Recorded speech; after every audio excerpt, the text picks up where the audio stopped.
విఘ్నేశ్వర విఘ్నమస్తు. ఓం నమ శివాయ. హర హర మహాదేవ శంభో శంకర. నమత్ పార్వతి పతి హర హర మహాదేవ్. ఆ, విదేశాల్లో సంబంధాలని ఎగబడి పిల్లలకి పెళ్ళిళ్ళు చేస్తారు చాలామంది. కానీ కట్నం కూడా ఎక్కువ ఇస్తారు. మా అమ్మాయి అమెరికాలో ఉంటుంది, లేకపోతే ఆస్ట్రేలియా ఉంటుంది, లేకపోతే లండన్లో ఉంటుంది, లేకపోతే ఇంకా వేరే వేరే దేశాల్లో లగ్జరీగా సినిమాల్లో చూపించినట్టు చూసి చూసి ఆ సంబంధం మనకు వచ్చింది కదా అని ఎంతో సంబరపడి బంధువులందరూ గొప్పగా చెప్పుకొని పెళ్ళిళ్ళు చేస్తారండి. కానీ ఒక్కసారి ఆలోచన చేయండి, విదేశాలమైనా స్వదేశమైనా చదువుకున్నోడైనా చదువులేడైనా వాడికి వ్యక్తి మంచోడే కాదని తెలుసుకోవడం చాలా కష్టం ఉంది ఈ రోజుల్లో. వాడు చూడటానికి బుద్ధిమంతులాగానే ఉంటాడు పెళ్లి చేసుకోకముందు. మనం ఒకసారి ఆలోచన చేయండి, విదేశాల్లో ఉండే అబ్బాయికి మన అమ్మాయిని ఎందుకు అడుగుతున్నారు, ఎందుకు చేసుకుంటా ఉంటున్నారు అనేది ఆలోచన చేస్తే పాయింట్ అర్థమైంది. పోనీ బాగా కోటీశ్వరం అని చెప్పి సాధారణమైన కూతురు ఆ పిల్లల్ని ఎందుకు చేసుకుంటారంటే అర్థమైంది. అక్కడే మనం లాజిక్ మిస్ అవుతున్నాం. వాళ్ళంత కోటీశ్వరులు లేనప్పుడు సాధారణమైన కుటుంబంలో పిల్లలు ఎందుకు చేసుకుంటాను కానీ ఆలోచన చేస్తే మనకు పాయింట్ అర్థమైంది. వాళ్ళు కోటీశ్వరుడు అయ్యి ఉండొచ్చు, కొడుకు పనికిమాలినోడు అయ్యి ఉండొచ్చు. సమాజంలో పరువు మర్యాదల కోసం పెళ్ళిళ్ళు చేస్తుంటారు చాలామంది.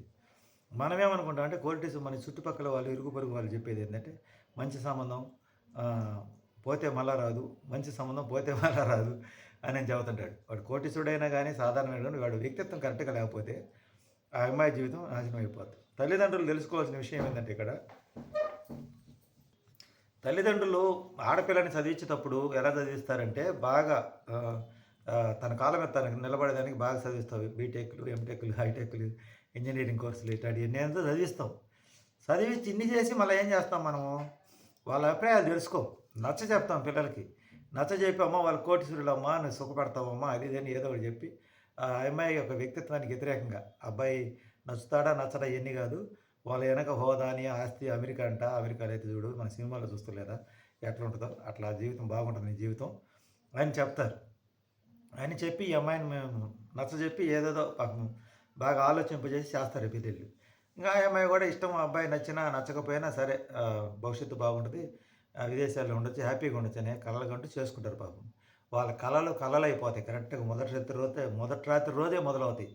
వాడికి విదేశాల్లో జాబ్ సంపాదించుకొని అక్కడ పోయి ఉద్యోగం చేసేవారు వయసు దాదాపు 33, 34, 35 సంవత్సరాలు వస్తాయి. ఈ అమ్మాయిని పెళ్లి చేసుకుంటాడు. పెళ్లి చేసుకొని వాడు అక్కడ తీసుకుపోయిన తర్వాత వాడి శాడిజం అక్కడి నుంచి ప్రవర్తించడం మొదలు పెడతాడు. ఎందుకంటే వాళ్ళకి అంత లేట్గా మ్యారేజ్ చేసుకుంటాడు కాబట్టి వాడు ఎంతోమంది గర్ల్ ఫ్రెండ్స్తో తిరిగి ఉంటాడు. అదే విధంగా ఈ అమ్మాయి కూడా ఉంటుందనే ఆలోచన వాడికి ఆ శాడిజమైన ఆలోచన వస్తుంది. ఇంక అక్కడి నుంచి టార్చర్ మొదలు పెడతాడు. ప్రతిరోజు వాడు టార్చర్ మొదలు పెడతాడు.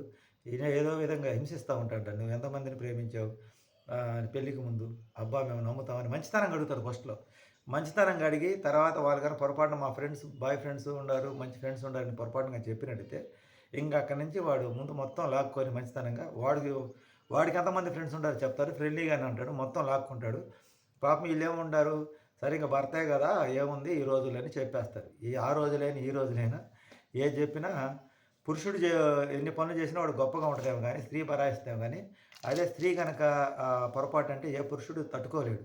ఆ కాలం నుంచి ఈ కాలం వరకు అనాది నుంచి ఇప్పటి వరకు కూడా జరుగుతున్నది అదే. కానీ ఈ ఎదవ కూడా ఒక్కొక్కరితో అలాగే ప్రేమించి వ్యవహారం చేసి ఉంటాడు కదా, వాళ్ళు ఇంకొకరు భార్య అయి ఉంటారు కదా అనే ఆలోచన వీడికి రాదు. వీడు అక్కడి నుంచి ఇంకా నేను ఇట్లాంటి పనులు చేశాను కదా ఇది ఎట్టినట్నే ఉంటుందని సైకోయిజం షాడిజం మొదలుపెట్టి ఇంకా ప్రతిరోజు ఆ అమ్మాయిని టార్చర్ పెట్టి మానసికంగా శారీరకంగా హింసిస్తూ వేదన పెడతా ఉంటాడు. బయట ప్రపంచానికి ఆ అమ్మాయి అమెరికాలో ఉంది, బాగా పెద్ద కుటుంబానికి ఇచ్చేసాను అందరూ అనుకుంటూ ఉంటారు. ఆ అమ్మాయి బాధ చెప్పుకోలేక సూసైడ్ చేసుకోవడం అన్న చేయాలి, లేకపోతే ఓపెన్ అయ్యి తల్లిదండ్రులకు చెప్పాలి. తల్లిదండ్రులు చెప్తే కొంతమంది తల్లిదండ్రులు ఏమో అర్థం చేసుకున్న వాళ్ళైతే అమ్మాయి అర్థం చేసుకుని అయితే వచ్చే అమ్మాయి ఎట్టా కూడా చేద్దామంటారు. అర్థం చేసుకునేది నీ పెళ్ళికి 70 లక్షలు పెట్టాము, 50 లక్షలు పెట్టాము, 60 లక్షలు పెట్టాము ఖర్చు, ఇప్పుడు వస్తే మళ్ళీ మా ఇంట్లో పెళ్లి మీ తమ్ముడు అన్న పెళ్లి కావాల్సిన ఉన్నాడు కదా వాడి పరిస్థితి ఏంది, లేకపోతే నీ వెనకాల పరిస్థితి ఏంది అని చెప్పి ఈ అమ్మాయికి నచ్చ చెప్పడం మొదలు పెడతారు. అమ్మాయి ప్రమేయం లేకుండా తల్లిదండ్రులే కదా చేసేది, ఎట్టో ఒకటి నచ్చ చెప్పి చేశారు కదా, అదే నచ్చ చెప్పడం మొదలు పెడతారు. ఎన్ని రోజులు ఎంత తట్టుకుంటారు అనుమాన భర్తతో చెప్పుకోలేని విషయాలు కొన్ని ఉంటాయి. వాడు సంసారం చేయడు, టార్చర్ పెడతాడు. పోనీ వాళ్ళ తల్లిదండ్రులు చెప్తే వాళ్ళు ఏమంటారు, సాక్ష్యాలు ఏది ప్రూఫ్ లేని అంటుంటారు. వాళ్ళు కూడా అబ్బాయి తరఫే మాట్లాడతారు. సరే అత్తమామైనా కోడలకు కొంచెం సపోర్ట్గా చేస్తే కొడుకు షాడిస్ట్ అయినా సరే అత్తమామలన్నా మనకు చెప్పిన అనుకూలంగా ఉండాలని చెప్పి అక్కడ ఉండటానికి కుదిరింది. వాళ్ళు కూడా ఏమవుతారు, అంతా ఒక టీమ్గా తయారవుతారు. అప్పుడు ఏమైతే పంజరంలో చిరక ఎత్తి అంటే బంగ్లాలు ఉంటాయి, డబ్బులు ఉంటాయి, అన్నీ ఉంటాయి, కానీ వాళ్ళకనే స్వేచ్ఛ లేదు. బందీ అనమాట. అంటే అఫిషియల్‌గా ఆహ్, జైల్లో బంధించినట్టు. అంటే అన్నీ ఉంటాయి కానీ బయటికి రావడానికి ఉండదు.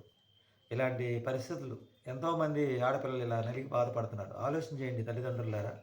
మా అమ్మాయికి అంత కట్నం ఇచ్చాం, ఇంత కట్నం ఇచ్చాం. మా అబ్బాయికి మా అల్లుడికి ఆ జాబు, ఈ జాబు అమెరికాలో ఉంటది, ఆస్ట్రేలియా ఉంటది, లండన్‌లో ఉంటది. ఇలా గొప్పలు చెప్పుకోవడం కాదు. మీ కూతుర్ని అంత ప్రేమగా గారాబంగా పెంచుకొని చిన్నప్పుడు గుండెల మీద అడిగిందాలు ఇచ్చి గుండెల మీద ఎక్కించుకొని ఆడించుకొని మీరు లాస్ట్‌కి అంత ప్రేమగా ఉన్న కూతుర్ని పెళ్లి చేసేటప్పుడు పెళ్లి అయిన తర్వాత ఎందుకు మీరు అంత కఠినంగా మారతారు? ఆలోచన చేసుకోండి తల్లిదండ్రులు. ఆ ప్రేమ అది పెళ్లి కాంగానే ఇరిగిపోద్దా? అదే మీరు ఆలోచన చేసుకోండి. హోదా కోసమో, పరువు కోసమో, పేరు ప్రఖ్యాతుల కోసమో, ముక్కు మొహం తెలియనోడు దేశ విదేశాల్లో ఉన్న పిల్లలిచ్చి బాధపడే కాడికన్నా, ఇక్కడ మనం లోకల్‌గానే చూసుకొని ఇక్కడే సంబంధాలు. ఇక్కడ ఏదైనా తేడా జరిగినా మన అమ్మాయి మనకి కళ్ళ ముందు ఉంటది. మనం ఇంటికి తీసుకొచ్చుకోవడానికి అవకాశం ఉంటది. అక్కడ ఏం జరిగినా మనం ఎక్కడ తీసుకొచ్చుకోగలం? దేశాలు దాటిపోయి. ఆ పిల్ల వేదన, ఆవేదన, రోదన ఎవరికి వినిపించుకుంటది? నేను చెప్పేది ఇదే.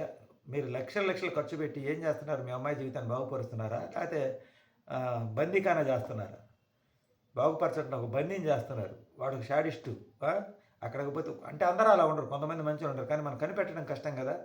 వాళ్ళెవరో మన బంధువులో, దగ్గరోళ్ళైతే సరే వాళ్ళ చిన్నప్పటి నుంచి వాళ్ళ ప్రవర్తన తెలుస్తది కాబట్టి మనం చేయొచ్చు.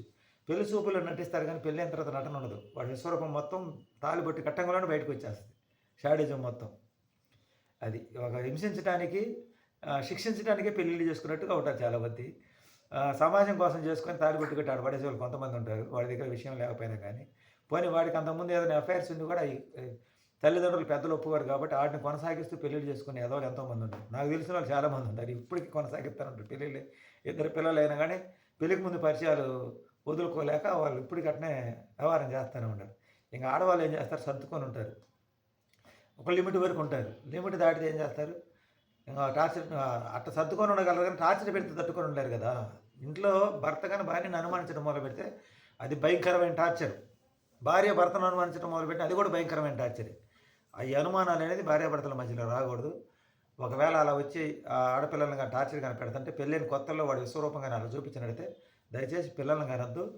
పిల్లల్ని కంటే వాడు భరాయించడం ఆ భారం కూడా ఆ అమ్మాయే భరాయించాలి. వాడికేం మళ్ళా పొగదించుకుంటాడు ఇంకో పెళ్లి చేసుకుంటాడు. కానీ ఈ బిడ్డ పరిస్థితి మీకు కడుపున పుట్టిన బిడ్డ జీవితం అన్యాయం అయిపోయింది. అమ్మాయి పెళ్లి చేసుకొని, అబ్బాయి పెళ్లి చేసుకోండి. ఆలోచన చేయండి తల్లిదండ్రులారా.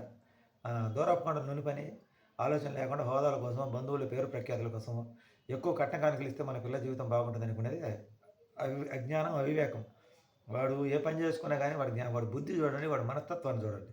ఈ రోజుల్లో బయట పట్టణంలో నటిస్తున్నారు పెళ్లి చూపులకు వచ్చినప్పుడు. అందుకని కొంత టైం తీసుకోండి, ఎంక్వైరీ చేయండి. అసలు వాడి జీతం ఎంతనా, వాడి ఆస్తి ఎంతన్నది కాదు. వాడు ఎంత ఆస్తి ఉన్నా, ఎంత జీతం ఉన్నా ₹1,00,00,000 ఇస్తున్నా వాడు శాడిస్టు. వాడు బతికున్నాక ఆ అమ్మాయిని ఏం తీసుకునేరు అంటే జీవచ్ఛవంలాగా వాళ్ళ కుటుంబంలో బతకాలి. వాళ్ళ తల్లిదండ్రులు వాళ్ళందరూ పోయేసరికి వీళ్ళు ముసలోళ్ళు అయిపోతారు. వీళ్ళ పిల్లలు కూడా ఎక్కువ వస్తారు. జీవితం అంతా ఆ అమ్మాయి బతుకు బానిస బతుకైద్ది. అంత ప్రేమగా పెంచుకొని మీ కూతురు జీవితాన్ని బానిస బతుకు చేస్తారు. లేకపోతే ఏదైనా తేడా వచ్చినప్పుడు అయిన నష్టం అయిందని చెప్పి తీసుకొచ్చుకొని ఆ అమ్మాయికి నచ్చినట్టు జీవించే విధానం చేస్తారు. మన పిల్లలు గనుక ఉంది మన కళ్ళ ముందు మన పిల్లలు సంతోషంగా తిరగడానికి. అంతేగాని మన పేరు ప్రతిష్టల కోసం మన పిల్లల్ని చంపుకోవడానికి కాదు పెళ్ళిళ్ళు చేసి. ఆలోచన చేసుకోండి. ఏదైనా పెళ్ళి అయిన తర్వాత పొరపాటు జరిగిన తేడా వచ్చినా మన తల్లిదండ్రులకు మనం ధైర్యాన్ని ఇవ్వాలి, భరోసా ఇవ్వాలి. దేశ విదేశాల్లో ఉన్న ఎక్కడున్నా గానీ మన బిడ్డ మన బిడ్డే. తల్లిదండ్రులు మనం ఇవ్వకపోతే ఎవరిస్తారు భరోసా? సమాజం ఇస్తదా? ఈ లోకులు అనుకుంటారు లోకులని లోకులు ఎప్పుడు అనుకుంటూనే ఉంటారు. ఎప్పుడు అనుకోరు చెప్పండి లోకులు. పెద్ద పెద్ద మెగాస్టార్ చిరంజీవి గారిని అనుకోవటం లేదా, బాలకృష్ణ గారిని అనుకోవట్లేదా, చంద్రబాబు నాయుడు అనుకోవట్లేదా, జగన్మోహన్ రెడ్డిని అనుకోవట్లేదా? ఏ స్థాయిలో ఉన్న విమర్శలైతే తప్పవు ఎవరికైనా గానీ. నువ్వు ఎంత మంచి చేసినా విమర్శించేవాళ్ళు విమర్శిస్తూ ఉంటారు. చెడు చేసినా విమర్శించేవాళ్ళు విమర్శిస్తారు. అప్పుడు చెడు చేసేవాడిని పొగిడేవాళ్ళు ఉంటారు. మంచి చేసేవాడిని విమర్శించేవాళ్ళు ఉంటారు.